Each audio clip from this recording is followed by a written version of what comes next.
Should you buy a boat or should you just keep on chartering a boat instead? Professor, you've dealt with this. Yeah. I've dealt with this. This is a good question. We're going to address the pros and the cons in this video because some of you have messaged us, commented, emailed us, said, hey, what do you think I should do? There's a lot of factors here. Ton of factors. A lot of factors. One, let's talk about them. When you think about this, somebody came to you right now, Professor, and said, should I just keep chartering or should I buy my own boat? What would you say? Well, again, I'd ask them how fat your wallet is. How fat is your wallet? Yeah. And then I'd ask them, how much know-how do you have? Do you know how to catch fish? Okay. On your own.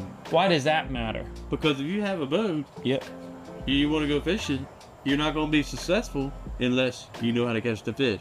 Or unless you know someone like I did that will have go with you. But if you don't have that person in your circle, you're liable to make a big mistake. That's correct. Yeah. So that's a really, really good point right there. And not everybody has that. You know, when it comes to the wallet, you know, a new center console these days, 1 to 500,000 easily can go beyond that if you're getting crazy. It can get into the millions. That Scout 67 footer I saw the other day was, I mean, what is going on? It's crazy, right? Whereas the average charter trip, let's say we're going offshore. Now that depends on whether you're in Florida, where you go a couple miles, or here in North Carolina, Virginia Beach, you're going 30, 40, 50, 60 miles, whatever it is, right? And up north, it's a little bit different. But typical charter expense is going to be $1,000 to $3,000. Yep. Typically.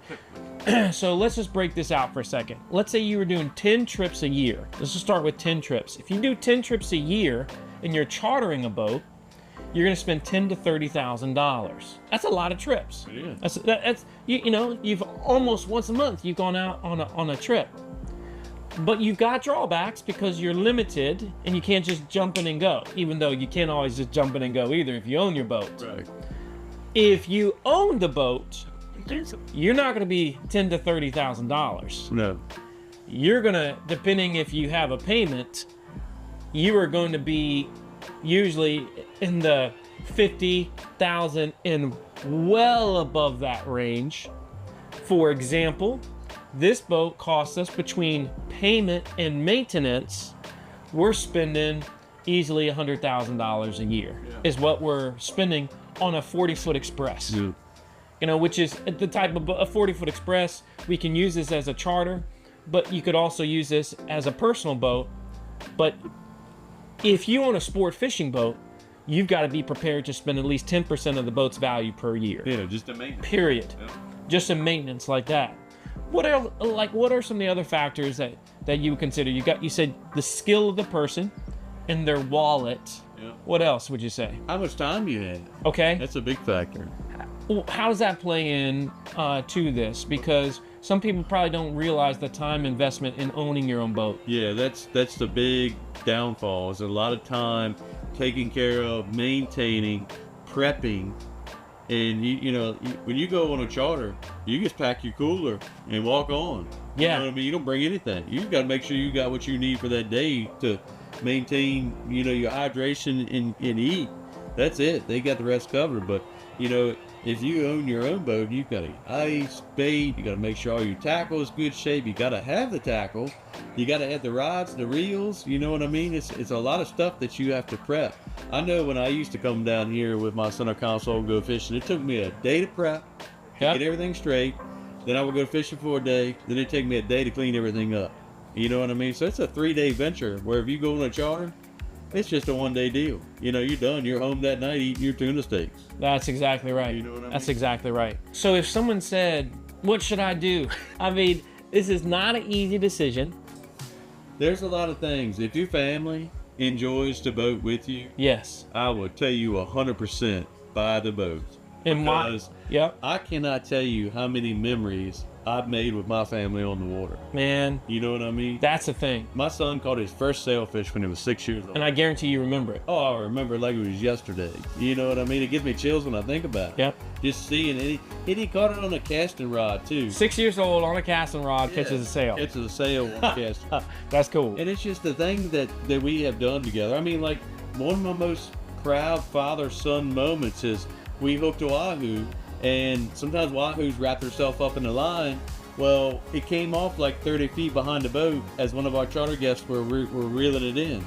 Well, you could see that when it unwrapped itself, it kind of made itself a little dizzy and unoriented. Well, it was almost like we didn't even need to talk. I threw the boat in reverse, he grabbed a gaff, and he free gaffed it. Really? Off the back of the boat, and we got the fish.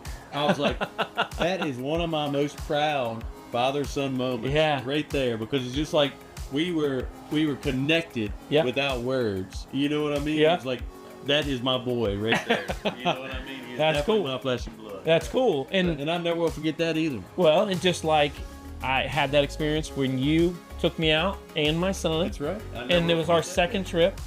And he fought standing up a 240-pound big eye for 3 hours. Yeah.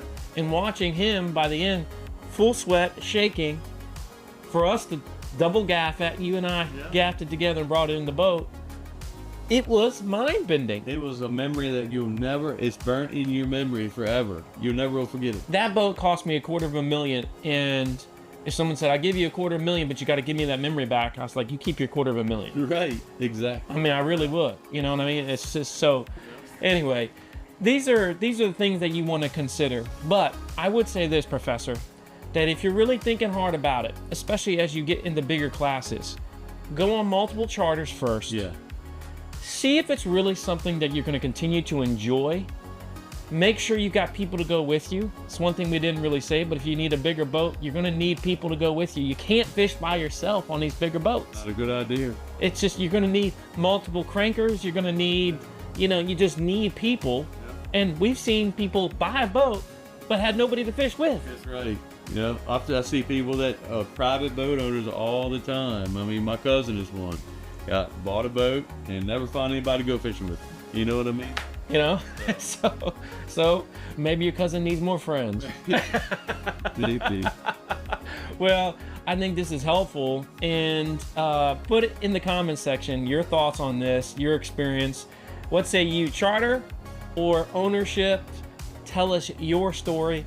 We would love to hear it. Make sure you fish with this guy, speechlesssportfishing.com. Book your trip today, and until the next time, everyone, stay salty.